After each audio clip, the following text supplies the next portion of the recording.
Greetings Earthlings and welcome to Planet Sync.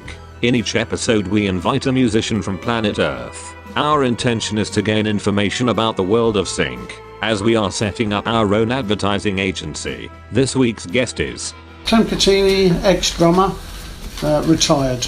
Thank you Clem, pleased to meet you in person. I did receive a message from you and your band The Tornadoes back in 1961, but more about that later. Tell us some of the people and hits you played on. Started with Shaking All Over, end of the 50s, Telsar, Everlasting Love, Devil Woman, Hurdy-Gurdy Man, Rainbow Valley, Lou Reed, Kinks, of course, the Kinks, yeah.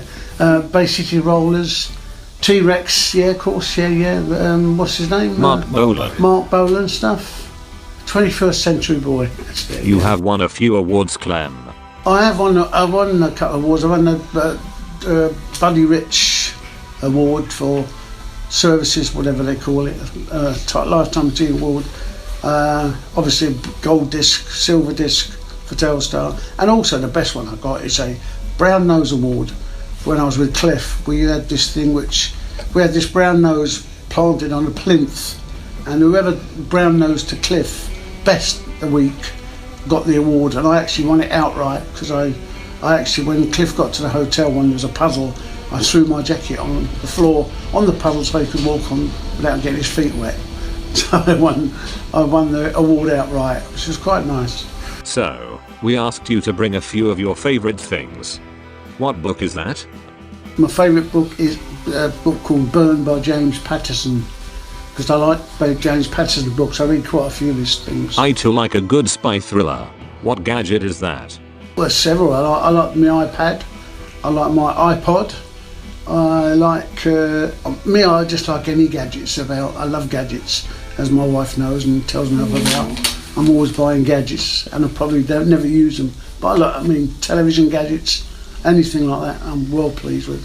What band t-shirt is that? I'm not a great one for wearing t-shirts, but obviously the t-shirt I used to wear sometimes was the Tornadoes one, and also a Cliff Richard one with when I was with Cliff. So, although I've got another one, which is a Rocky Horror Show t-shirt, but in actual fact, I've got two Rocky Horror jackets. And a jump to the right. What drink is that? Favourite drink? Well, my favourite drink, really, to be honest, is tea. You can ask my wife. I'm always drinking tea, as much as all day long. I've never been a drinker of alcohol to that extent. I did once went on stage drunk, and I fell off the rostrum, which got a great laugh from the audience. But the thing is, it taught me a lesson. I never ever drink before a show. After a show, maybe I used to go and have a few drinks, and but not before a show. But my favourite drink really is tea, I suppose. What is the best TV commercial ever? There's two favourite adverts. One is obviously the Meerkats. I think it was the best. Whoever thought of that is absolutely brilliant. Whatever. But the one I do like at the moment is the Samsung 8. Not because of the advert, but the Beatles song that's sung on it. The guy, it's an American guy, isn't it? Rufus Wainwright. And it's I don't know if it's been released as a single, but if that doesn't get a number one, I'll be very surprised. I mean, it's so much better than the Beatles version, who wrote it. I mean, great, his voice is sensational, and that's one of my favourites at the moment. What's your favourite TV show theme tune? Oh, Vanderbilt. Yes, because I actually played on it.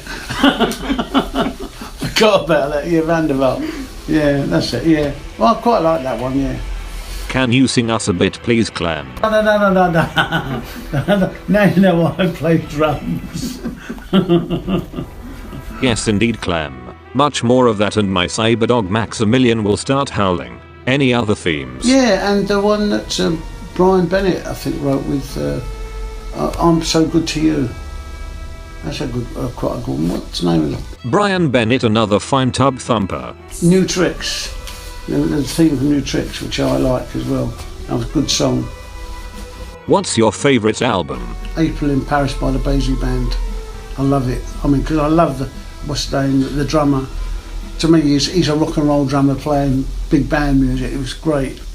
So yeah, I suppose that's one of my favourite albums, without a doubt. Who drummed on that album? The drummer Sonny Payne on plays with Basie at the time. I loved his playing. I really did, because to me, he was the big rock and roll drummer of big band music. Brilliant. What's your favourite film soundtrack? Film soundtrack?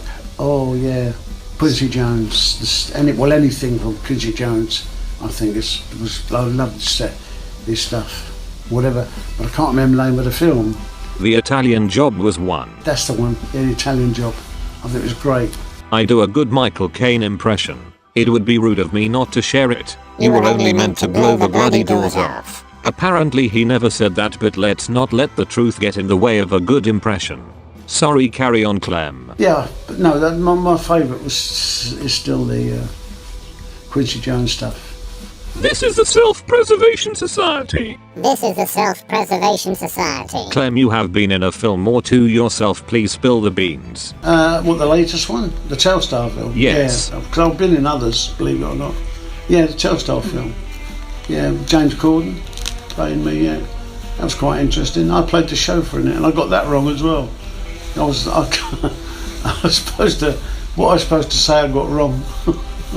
But they thought it was better, so they kept it in. So, it was quite interesting, really. I mean, a lot of people, well, I say a lot of people, some of what we call the meat freaks, they moan saying it wasn't enough music, but it was trying to get through to them that it wasn't a musical. It was about the guy's life, about him as a person, and his life going to when he killed himself, It was quite a dark film, and that's what it was about. It wasn't about music, basically. Obviously there was music in it because because what he did. But I must say that Con O'Neill, who played Joe in the film, was absolutely superb. It was frightening. I was just sitting there while I watched it, and I thought, whoa, that's Joe. And also, the guy that played Hines was very good as well. But that was Hines, actually, when I look back. But no, I think the guy did a great job on it. Any other films, Clem? Well, I did the music for the Craze, the original Craze. I did the nightclub scene, and I also played on the background music. There's the scene in it where he's cutting his throat or something.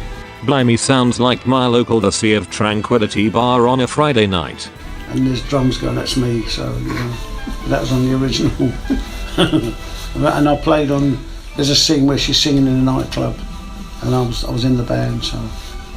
Clem, you were the drummer on the iconic music show Top of the Pops. Please share a few favourite performances. Well, there's three memorable, I remember, well, there's lots, but the most memorable one was when I played with the Jackson 5, and there was a bit of a story to that, because their drummer, he was out of his head most of the day, and he insisted that he wanted to play, and because of union rules they weren't allowed to.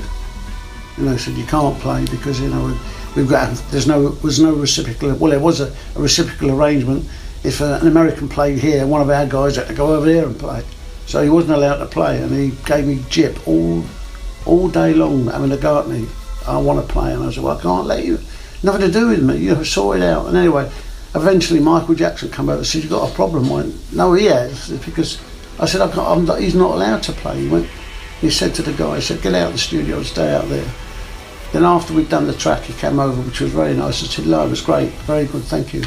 So, and one of the most other memorable things was, I was sitting there and the voice behind me says, can I show you what I want, Mr. Drummer? And it was Stevie Wonder. I went, yeah, okay, if you insist. And he was very nice as well. And one of the guys, I still love it, I still play it now, with Gladys Knight. I didn't have to play, she just pulled me along. It was fantastic. And it was last train to... Midnight Train to Georgia. Please allow me to sing you a bit. For Love Been Aboard, the Midnight Train to Georgia. You played on over 40 #1 singles. Which ones are your favorites, by the way? For the record, my wife Moon Unit loves Get It On by T-Rex. I suppose Everlasting Love is one of them. And also Hurdy Gurdy Man, and the other one is Devil Woman. Because Devil Woman, actually, I got the job with Cliff's band because of it, so. Now Clem, on this show Planet Sync we love to hear stories about the drummer Phil Seaman. Do you have any? He's doing a session at EMI, and the producers, they got all these little terms and they like, oh, and Saturday come and he said, drums, could I never know your name, drummer, could we have a little bit more magic please? And he stood and went up, abracadabra, but that's the sort of thing that Phil was. If you could bring a few drummers up here to space to show us aliens how to lay down some grooves, who would you bring? Al Jackson. Well, Steve Gadd. Steve Smith, my brain's gone. And there's English ones I like, Ralph Salmons. I like Gangadine. And of course, Buddy Rich was always I used to like watching him, Now please tell me, Clem, the song Telstar, was this a message to us living in the outer reaches of the universe? I suppose it was, yeah, it was, because it was the first sort of satellite that went up where people in America could talk to people in England without being on the phone, and that was the idea of it. And that was the thing was dedicated to the first broadcast they ever did from America to England by satellite, That was the original idea. And that's what it was. It was an international sort of communication satellite. Well, I can tell you, Clem, it went intergalactic. We all loved it up here in space. So were you aware of that Telstar had reached us here in outer space? To be honest, Joe Meek reckoned that he actually got in touch with aliens, because he was very much into the occult and everything, so maybe he was right, I don't know, I never got involved, but he did, he really did think, he was evidently supposed to be talking to a cat who was giving him messages about. And a funny part, he had, when the first one of the big hits he had was Johnny Remember Me by John Lennon. And on that day there was a massive thunderstorm, the day they recorded it. The day we recorded Telstar, it was a massive thunderstorm. I think in the film, if you remember, it was in the film where, that's why, when I was the chauffeur in the film, it was raining and thunderstorm, because that's the day that John Lane recorded Johnny Remember Me. Then when we recorded Telstar, it was again a thunderstorm, so he believed in some things, I don't know why. So Clem, would you like to ask me any questions? Who's going to win the World Cup on the moon next? The answer to that is Team Neptune, who beat England by 1-0, which was a handball goal. For the record, it's year 3045, so if you're a gambling man, Clem, there you have the result. However, we have all seen the movie Back to the Future 2. A good example of why not to mess with time travel. Just like that movie's plot, things get very complicated. Thank you very much, Clem Cattini. Thanking you sincerely for having me on Planet Sync. Thank you. Thanks a million for being a fantastic guest on Planet Sync. I must dash as it's the cup final on Mars tonight. I've a few quid on Saturn winning.